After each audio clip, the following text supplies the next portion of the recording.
दोस्तों, आज का हमारा विषय है कक्षा 10th की एक्सरसाइज 9.1, जिसका पहला क्वेश्चन है।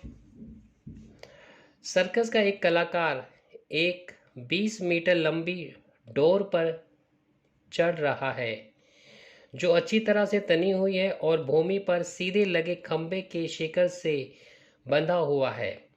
यदि भूमि स्तर के साथ डोर द्वारा बनाया गया कोण 30 डिग्री का हो तो खंभे की ऊंचाई ज्ञात कीजिए।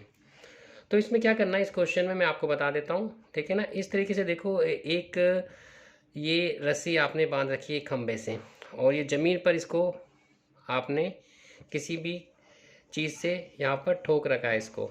ठीक है ना, तो यहाँ पर एक कलाकार है जो ऐसे करके चढ़ता है और इस रस्सी में कोई ढील नहीं है और जो ये रस्सी होती है वो खंभे के साथ मिलकर 30 डिग्री का कोण बनाती है, उन्नयन कोण।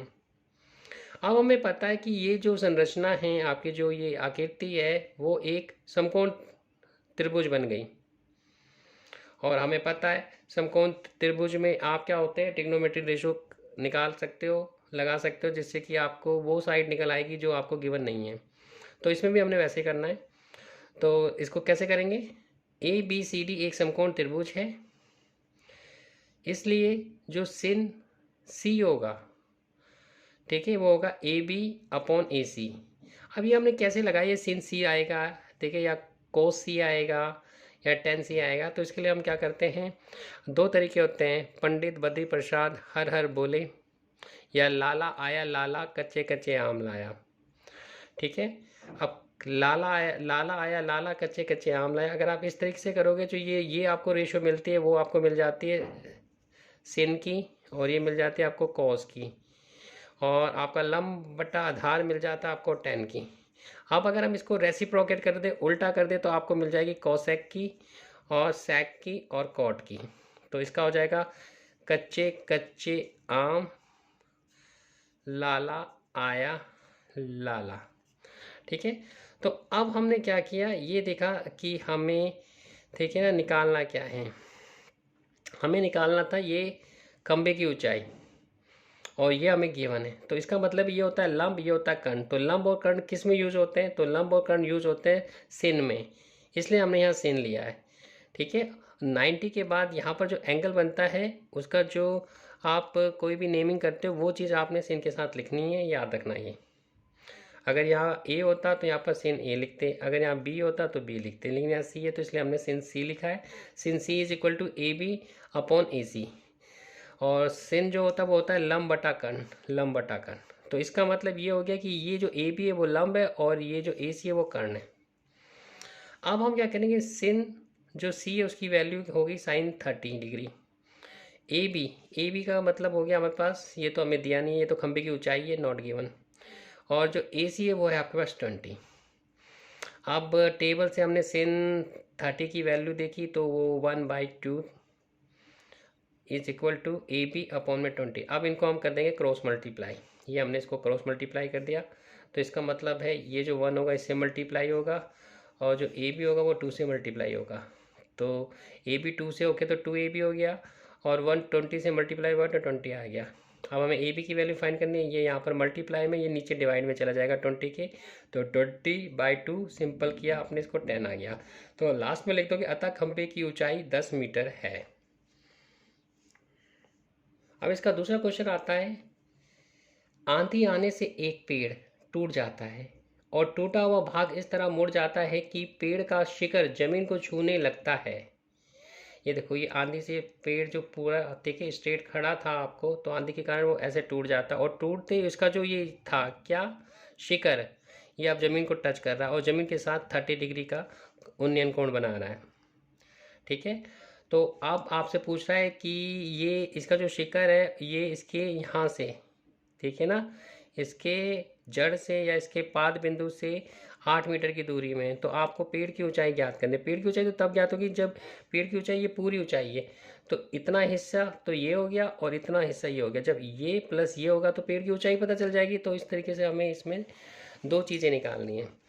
सेम वही करा हमने, ए बी सी एक समकोण त्रिभुज बना दिया, तो जिसमें हमने बिल्कुल इसी की तरह ये 8 हो गया और ये आपके पास हो गया 30 डिग्री का। अब हमने देखना है, हमें ये फाइंड करना, और ये चीज़ गिवन है, ये दोनों किस में यूज होते हैं या ये दोनों किस में यूज होते हैं, हम इस तरीके से निकाल लेंगे। तो अब हमने लिखा लाला आया लाला कच्चे कच्चे आम लाया, तो ये तो हो गया सिन का, ये आपके पास हो गया कॉस का, और ये आपके पास हो गया टेन का। तो यहाँ पर हमें दिया है आधार और हमें निकालना है कर्ण। देखिए एक तरीका ये, एक है हमें दिया है आधार और दूसरे में निकालना है आपको लंब। ठीक है, जिस किसी से भी आप पहले कर सकते हो। तो हमने इससे किया है कि ये हो जाता है 10 लंब बटा आधार, तो यहाँ पर लिख दिया आपने 10c। ठीक है, 10c is equal to A B upon B C. A B तो लंब हो गया, बी सी जो हो गया आपका आधार हो गया। अब 10c सी के साथ जो एंगल बनता है वो है 30 डिग्री, तो 10 30 degree. A B B C की वैल्यू फाइव पता थी हमें, तो 8 लिख दी। अब 10 30 की वैल्यू टेबल से देखी तो 1/√3 is equal to A B upon 8। अब क्रॉस मल्टीप्लाई किया तो ये हो जाएगा A B √3 is equal to 8। अब ये √3 इसके नीचे डिवाइड में चला गया, तो A B is equal to 8/√3। अब हम निकाल देंगे cos c, तो cos c हो गया बी सी अपॉन ए सी। अब हम क्वेश्चन में देखें, कोस ये तो 30 हो गया और बी सी हमें 8 दिया था, ए सी आपको दिया नहीं इसलिए ए सी का ऐसे लिख दिया। अब आपने एक टेबल से कोस 30 की वैल्यू देखी जो कि होती है √3/2 इज इक्वल टू 8/AC। अब क्रॉस मल्टीप्लाई कर दिया, ये हो गया √3AC और 8 को 2 से गया 16। अब √3 यहाँ 16 के डिवाइड में चला गया, तो AC आ गया 16/√3। अब हम पेड़ की ऊंचाई निकालनी थी, तो पेड़ की ऊंचाई आएगी जब आप ए बी और ए सी को प्लस करेंगे, इन दोनों को मिलाकर ही पेड़ की ऊंचाई बनेगी। तो पीछे देखिए, अभी हमने देखा कि जो ए बी था हमारा था वो 8/√3 था और ए सी था 16/√3। इन दोनों को प्लस कर देंगे, तो प्लस जैसे ही हमने इनको किया, क्योंकि नीचे वाला सेम है तो एक ही बार आप √3 लिखोगे, फिर ऊपर वाले जो आपका अंश है उनको प्लस कर दोगे। तो 8 प्लस में 16 आ गया 24, आपका आ गया 24/√3। अब हमने देखा कि नीचे जो इसका हर है वो आपका देखिए ना, वो है रेशनल नंबर है। ठीक है, इरेशनल नंबर है, तो अब हम इसको रेशनलाइज करेंगे। रेशनलाइज करने के लिए का रूल ये होता है कि जो भी चीज़ नीचे होती है ना, देखिए अंश में, उसको मल्टीप्लाई में कर देते हैं, मल्टीप्लाई एंड डिवाइड। तो यहाँ में हमने क्या किया, इसको रेशनलाइजेशन करने के लिए √3 को ऊपर नीचे मल्टीप्लाई एंड डिवाइड कर दिया।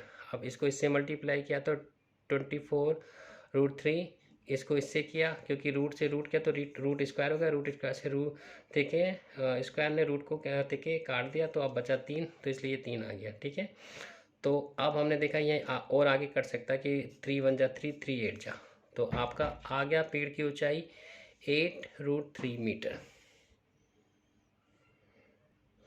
अब तीसरा क्वेश्चन आता है, एक ठेकेदार बच्चों को खेलने के लिए एक पार्क में 2 फिसलन पट्टी लगाना चाहती है जिसका शिखर 1.5 मीटर की ऊंचाई पर हो और भूमि के साथ 30 डिग्री के कोण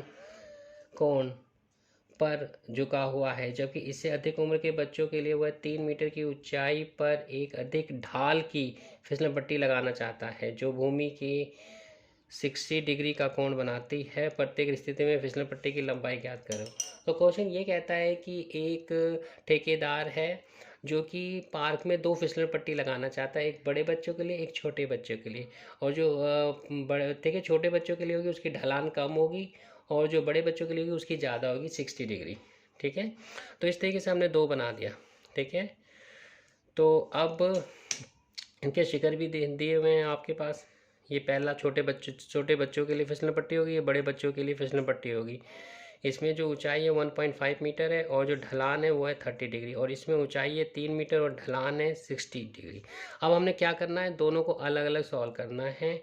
ठीक है, ये आपको दिया, ये निकालना है। तो ये किस में आता है, हम निकाल देंगे लाला आया लाला कच्चे कच्चे आम लाया। तो ये आपके आ गया किस में, ये होता है सिन, ये होता है कोस, ये होता है टेन। तो लंब बटा आधार, लंब बटा कर्ण जो कि आता है आपका सिन में, तो ये हो गया आपके पास सिन सी ए बी ए सी लंब बटा कर्ण। तो सिन सी में यहाँ पर 30 की वैल्यू हो गई आपके पास हाफ और ए बी की वैल्यू आपको दिया 1.5 लिख दी, और ए सी की वैल्यू नहीं थी उसको वैसे लिख दिया। अब इनकी वैल्यू जैसे लिखी फिर क्रॉस मल्टीप्लाई का हम इसका कर देंगे। इसका क्रॉस मल्टीप्लाई किया तो आपका ए सी इंटू 1 और 1.5 इंटू 2, ये तो ए सी हो गया, ये हो गया 3। अब हम चलते हैं बड़े बच्चों के लिए जो फिसलन पट्टी है उसके बारे में।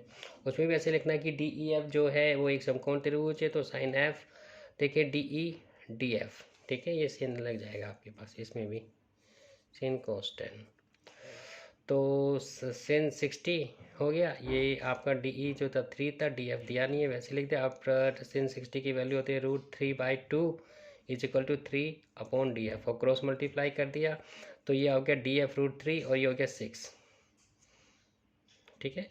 अब ये √3 को यहाँ 6 के नीचे डिवाइड में ले गए तो अब ये बना ये। अब हमने इसको कर दिया रेशनलाइज, इसके लिए √3 को ऊपर मल्टीप्लाई एंड डिवाइड में कर दिया। अब इसको इससे मल्टीप्लाई का 6 √3 अपॉन 3।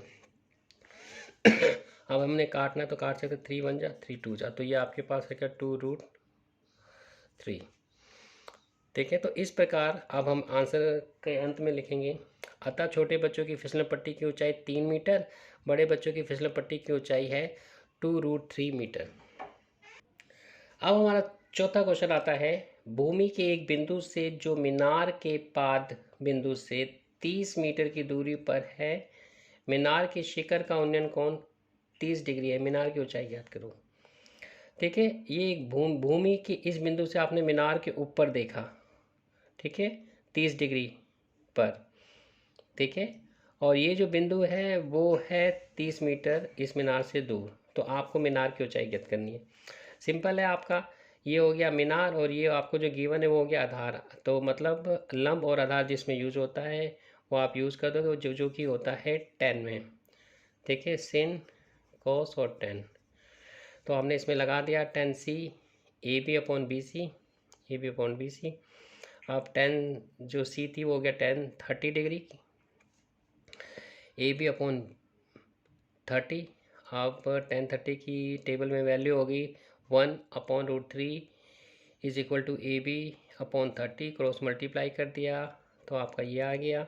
फिर आपने इस 3 को 30 के नीचे डिवाइड में ले गए, फिर आपने इसको रेशनलाइज कर दिया, √3 को ऊपर मल्टीप्लाई और नीचे डिवाइड में लिख दिया। अब इसको इससे मल्टीप्लाई किया तो 30 √3, इसको इससे किया तो ये हो गया √3 की स्क्वायर, जिससे ये कट गया तो 3 आ गई।